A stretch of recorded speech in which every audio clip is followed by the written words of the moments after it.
स्वागत है आप सभी का लेक्चर नंबर 15 में। चैप्टर का नाम है अल्कोहल फिनाइल ईथर। अल्कोहल ख़त्म हो गया, फिनाइल भी ख़त्म हो गया और ईथर हम पढ़ रहे हैं। ईथर बनाने की विधि हो गई है। उसके बाद हम भौतिक गुण कल पढ़े थे। आज पढ़ेंगे लेक्चर नंबर 15 में रासायनिक गुण। बनाने की विधि में हम 2 विधि पढ़े थे। अगर यहाँ पर आप लोग ध्यान से देखें, अल्कोहल के निर्जलीकरण द्वारा पहली विधि और दूसरी थी विलियम संश्लेषण क्रिया। ये बोर्ड में पूछता है 2 नंबर का। भौतिक गुण भी हम पढ़े थे। उसके बाद में हम पढ़ेंगे रासायनिक गुण। रासायनिक गुण में आपका पहला रिएक्शन है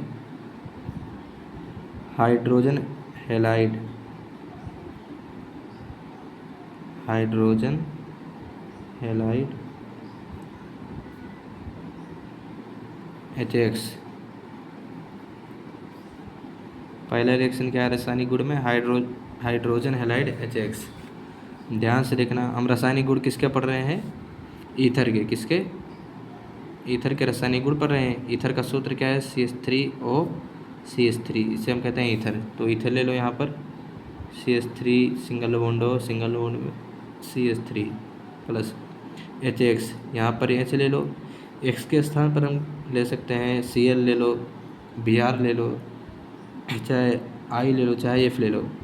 X क्या है? हेलोजन परमाणु, क्लोरीन, ब्रोमीन, आयोडीन या फ्लोरीन। तो हम ले रहे हैं HBr, हाइड्रोजन ब्रोमाइड। रिएक्शन कराएंगे। ध्यान से देखना, यहाँ से CH3 और यहाँ से Br, CH3 Br। इसका नाम क्या है? मेथिल ब्रोमाइड अलग हो गया और बचा क्या है? CH3, यहाँ पर O है, यहाँ पर है H। तो आपका क्या हो जाएगा? CH3OH। इसका नाम क्या है? Methyl alcohol. नाम लिखते रहिएगा, मेथिल अल्कोहल। इसका नाम क्या है? Methyl bromide. CH3 है तो मेथिल हो गया, Br है तो ब्रोमाइड। ठीक है। पहला रिएक्शन हमने क्या पढ़ा है रासायनिक गुण में? हाइड्रोजन हैलाइड HX लेंगे ईथर CH3 और CH3। इसकी अब क्रिया किसे कराएंगे? HX। X के स्थान पर Cl लिखो, चाहे Br लिखो, चाहे I, चाहे F लिखो, कोई भी हेलोजन परमाणु। हम HBr ले लिए तो CH3Br मेथिल ब्रोमाइड अलग हो गया। CH3 है, O है, यहाँ पर H, OH, CH3OH, ये मेथिल अल्कोहल। और दूसरा रिएक्शन है आपका परऑक्साइड का निर्माण। हेडिंग कर लें, परऑक्साइड का निर्माण।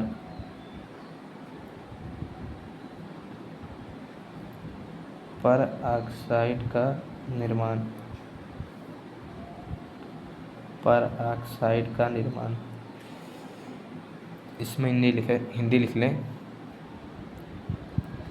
Die ethyl ether, die ethyl ether वायु और सूर्य की प्रकाश की उपस्थिति में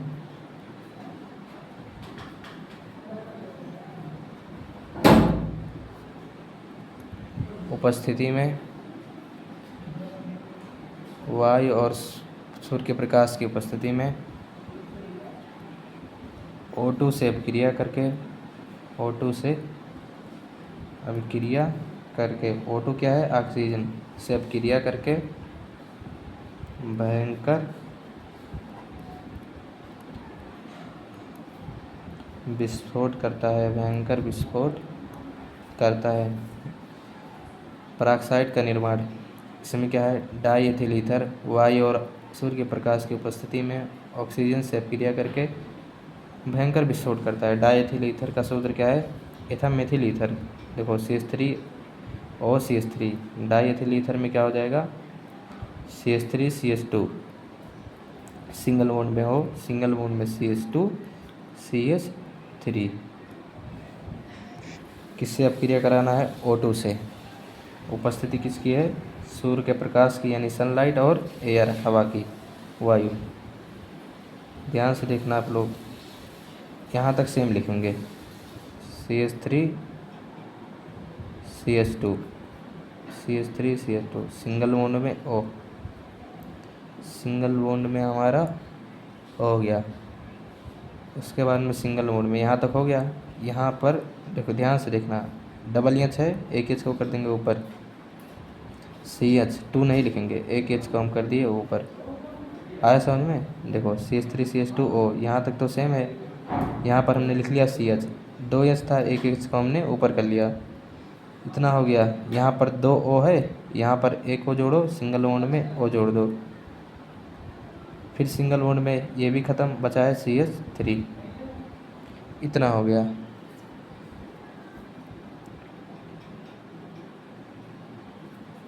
इसके बाद में हम पढ़ेंगे उपयोग। क्या पढ़ेंगे? ईथर के उपयोग। सबसे पहले हम जान लेते हैं पराक्साइड का निर्माण। डाई एथिल ईथर यानी CH3CH2O CH3CH2 वायु और सूर्य के प्रकाश की उपस्थिति में, वायु और सूर्य के प्रकाश की उपस्थिति में ऑक्सीजन से अपक्रिया करके भयंकर विस्फोट करता है। तो हम देखेंगे CH3CH2O, यहाँ तक तो हम पूरा लिख लिए same to same. Double H है, एक एच को हमने ऊपर कर दिया, इसके बगल में CH3 हमने CH3 लिख लिया, डबल O है, एक O इसके साथ और एक O बगल में, हो गया। उपयोग क्या है? उपयोग इसका लिख लो,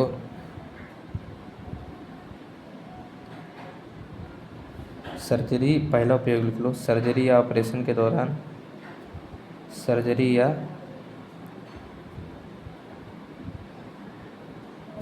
ऑपरेशन के दौरान, सर्जरी या ऑपरेशन के दौरान, सर्जरी या ऑपरेशन के दौरान मरीज को बेहोश करने के लिए, मरीज को बेहोश करने के लिए, बेहोश करने के लिए, सर्जरी या ऑपरेशन के दौरान मरीज को बेहोश करने के लिए एक इंजेक्शन आता है, ऑपरेशन करते हैं उसके पहले लगा देते हैं, उसमें क्या होता है? ईथर मिलाया हुआ रहता है। एंड दूसरा उपयोग लिख लो, तेल वसा गोंद के विलायक के रूप में, तेल वसा गोंद के विलायक के रूप में, तेल वसा गोंद के विलायक के रूप में। दो उपयोग बहुत है, पूछेगा ईथर क्या है, बनाने की विधि तथा दो उपयोग बताइए। दो उपयोग ही पूछता है, दो से ज़्यादा नहीं पूछता है। तो आज के लिए इतना ही। ये चैप्टर हमारा लगभग एल्कोहल ख़त्म हो गया है, फिनाल भी ख़त्म और ईथर भी हमारा ख़त्म। बनाने की विधि, भौतिक गुण, रासायनिक गुण, इतना हो गया ख़त्म। लेक्चर नंबर 15 ख़त्म। उसके बाद में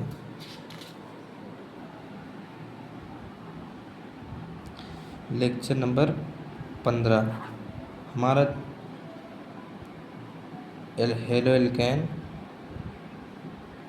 एल्केन एंड हेलोरीन, ये चैप्टर पहला ख़त्म। और एल्कोहल, फिनाल, ईथर, ये दूसरा चैप्टर भी ख़त्म।